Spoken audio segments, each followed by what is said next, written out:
안녕하세요. 사주일기입니다. 이번에는 기해간지에 대해서 알아보도록 하겠습니다.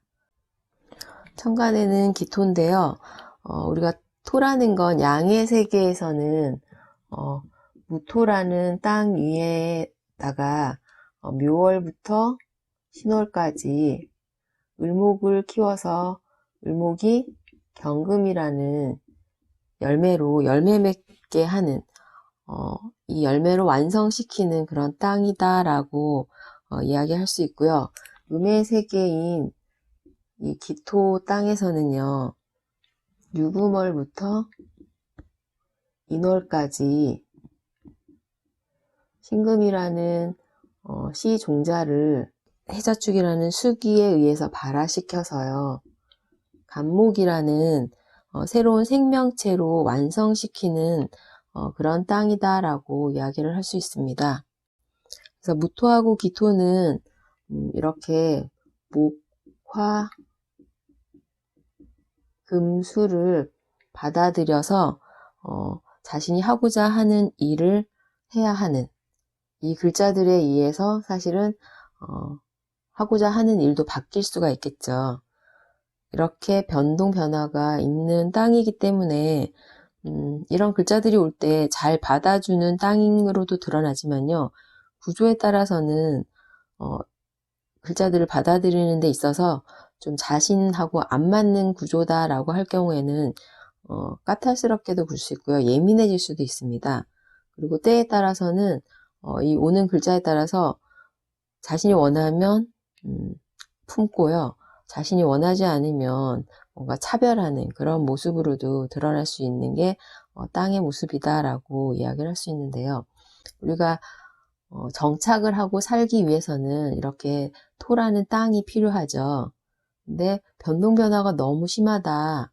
이 토 입장에서 보면, 땅의 입장에서 보면은 변동 변화가 굉장히 심한 땅이라고 하면 이 토 입장에서는 안정이 안 되는 그런 모습으로 드러날 수 있기 때문에 때에 따라서는 이 토 일주가 너무 변동 변화가 심하게 이렇게 많은 글자들로 인해서 자신이 힘들 경우에는요, 신경질적으로 변할 수도 있습니다.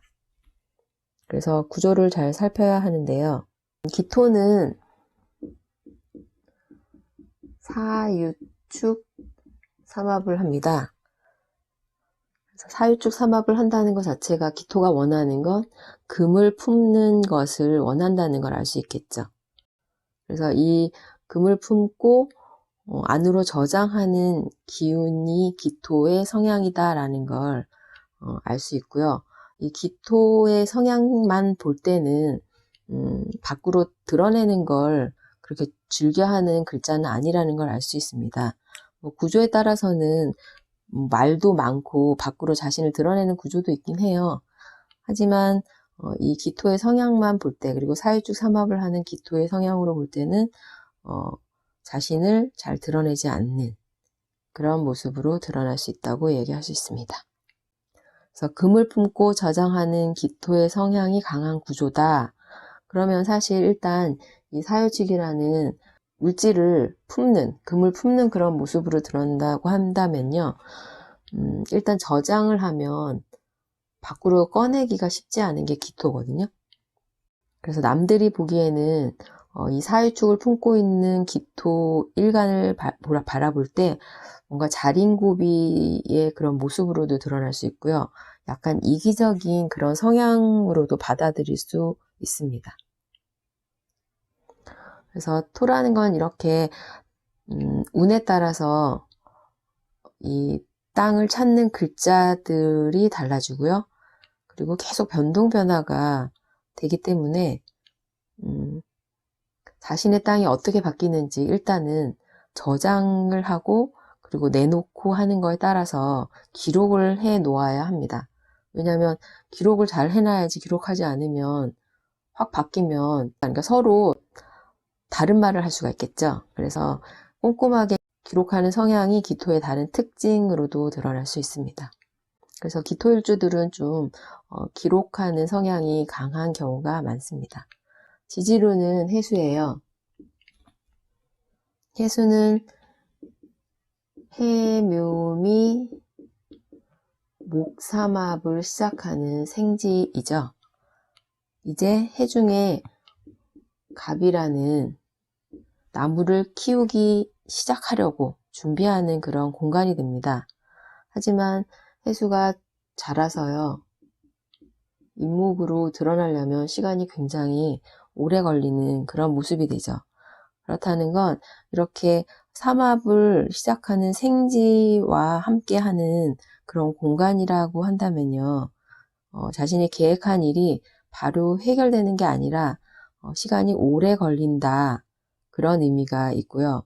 일이 성사되는 데 있어서 뭔가 자기가 조급한 마음을 가진다면 이게 기다리지 못하고 중간에 포기하는 그런 모습으로도 많이 드러날 수 있는 게 생지와 함께한 간지의 모습이 됩니다.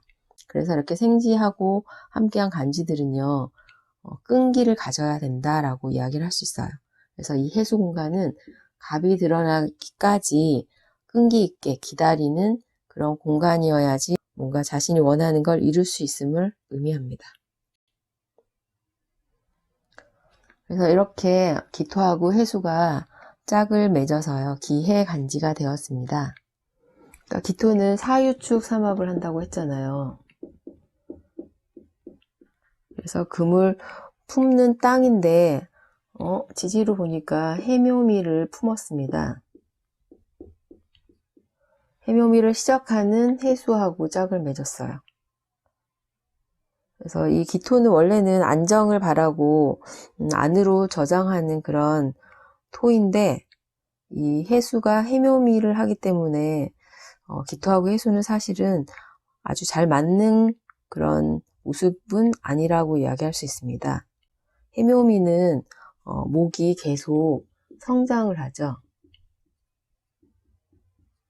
성장을 한다는 것 자체가 계속 모습이 바뀌어 간다는 걸 의미합니다. 태어난 아이를 보면요, 하루가 다르게 굉장히 빠르게 성장을 하거든요.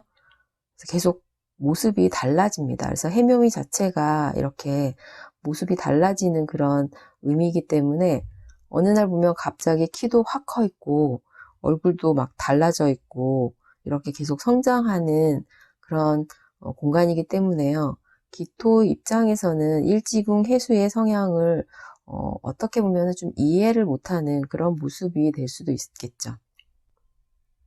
그래서 구조에서 만약에 이 해수가 해묘미를 하는 그런 구조다 라고 한다면 기토 입장에서는 이 해수 공간 자체가 스트레스가 될 수밖에 없습니다.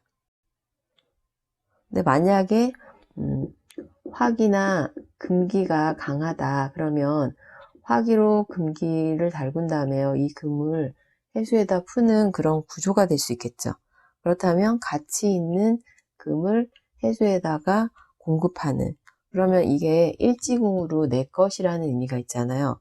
내 일지궁에다가 뭔가 유입되어서 그것이 부풀어서 커지는, 발화시키기 때문에 물질적으로는 좋은 모습이 될 수 있습니다. 근데 이제 만약에 목기하고 화기가 강한 그런 구조다라고 한다면요, 목이라는 건 일단 기토 입장에서는 관성을 의미하죠. 그리고 화기는 인성을 의미합니다. 그러면 이 해수 일지궁에서 관성을 키워서 인성으로 연결하는 그런 모습이 되기 때문에 뭔가 간목이 드러나는 그런 구조다라고 한다면 명예를 기토가 추구하는, 명예가 드러나 있는 그런 모습이 되기 때문에요, 자신의 존재감을 드러낼 수 있는 그런 구조가 될 수 있습니다. 근데 만약에 목하고 금하고 섞여 있는 구조일 경우에는 문제가 되겠죠. 식상과 관성 사이에서 뭔가 갈등하는 그런 모습이 되겠죠. 그리고 잘못하면 자신의 식상으로 관을 치는 그런 모습이기 때문에 구조에 따라서는 인간관계에 문제가 생기는 모습으로도 드러날 수 있고요. 그리고 관제의 모습으로도 드러날 수 있습니다. 목금이 혼잡되어 있다는 것 자체가, 목은 이 일지궁 해수가 키우는 그런 식상이 될 수 있고요. 금은 기토 본인이 키우는 식상의 의미가 돼요. 그렇다는 건 둘 사이의 식상으로 인해서 충돌이 일어나는 그런 모습이기 때문에 일지궁 배우자와의 갈등의 모습으로도 드러날 수 있습니다. 만약에 화금이 강한 구조다. 그러면 아까도 얘기했던 것처럼 화기가 금기를 잘 익힌 다음에 해수에다가 이렇게 공급하는 그런 모습이잖아요. 그러면 본인 입장에서는 화기라는 건 인성이고 금은 식상입니다. 그러면 자신이 공부한 인성을 통해서 식상을 드러내는, 그러면 전문적인 전문가의 모습으로 식상을 이용해서 돈을 버는 그런 모습이 되겠죠. 그러면 금이 물상인 의료나 세무, 검경의 그런 모습으로도 드러날 수 있고요. 식상을 쓰기 때문에 기토라고 해도 식상을 쓰면 자신을 표현을 잘하는 거잖아요. 그러면 예술 계통에서도 종사할 수 있습니다. 근데 목화가 강한 그런 구조다라고 하면요. 일단 자신이 갖고 있는 수기를 이용해서 목을 키우는 그런 모습이 됩니다. 그리고 그걸 이용해서 다시 꽃을 피우는 그런 모습이 되기 때문에 투자를 통해 목을 키우는 그러면 사업의 형태로도 드러날 수 있고요. 그리고 목을 키우는 거기 때문에 교육 쪽 그런 직업 물상으로도 드러날 수 있습니다. 기해일주가 만약에 남자라고 한다면요. 배우자는 수기가 되겠죠. 그래서 일지궁에 부인 자리가 제대로 있는 그런 모습이 됩니다. 그리고 해수라는 건 임수로 갑을 키우는 그런 모습이기 때문에 배우자 임수가 갑목을 키우는 그런 모습으로 일지궁 배우자가 돈과 명예를 갖다 주는 그런 모습이 될 수도 있지만요.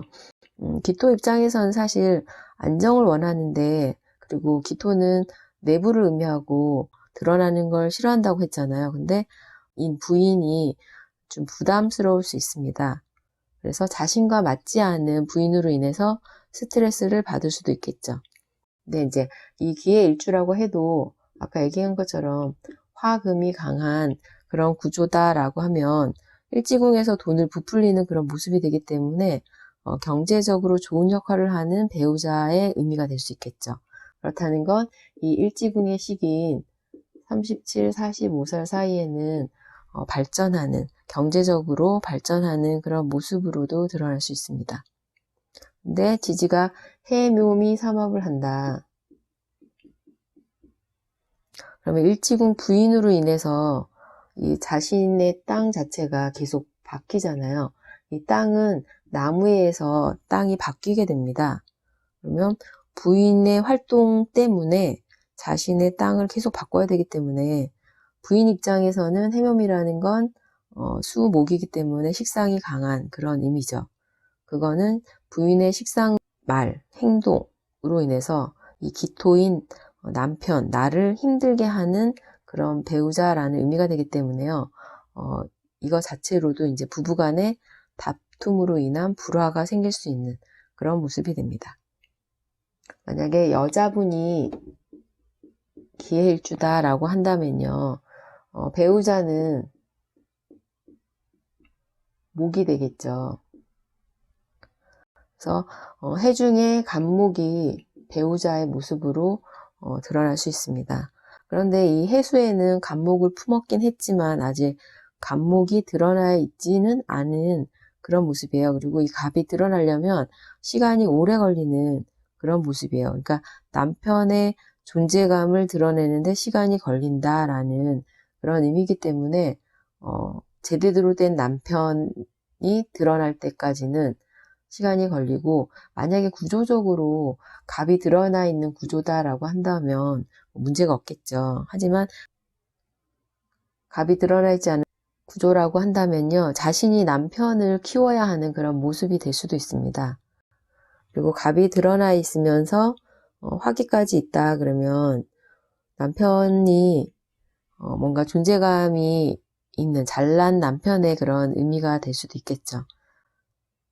하지만 목이 너무 강한 구조다라고 한다면 배우자인 남편성, 관성이 굉장히 강한 그런 구조가 되기 때문에 기토일주 입장에서는 역시 남편으로 인해서 스트레스가 많은 그런 모습이 될 수 있습니다.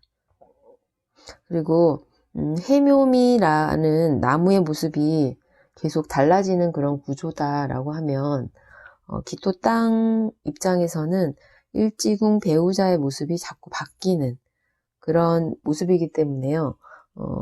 배우자의 인연이 자꾸 바뀌는 그런 모습으로도 드러날 수 있습니다. 오늘은 기해 간지에 대해서 알아봤고요. 다음 시간에는 기해 일주 사주를 가지고 사주풀이를 해보도록 하겠습니다. 감사합니다.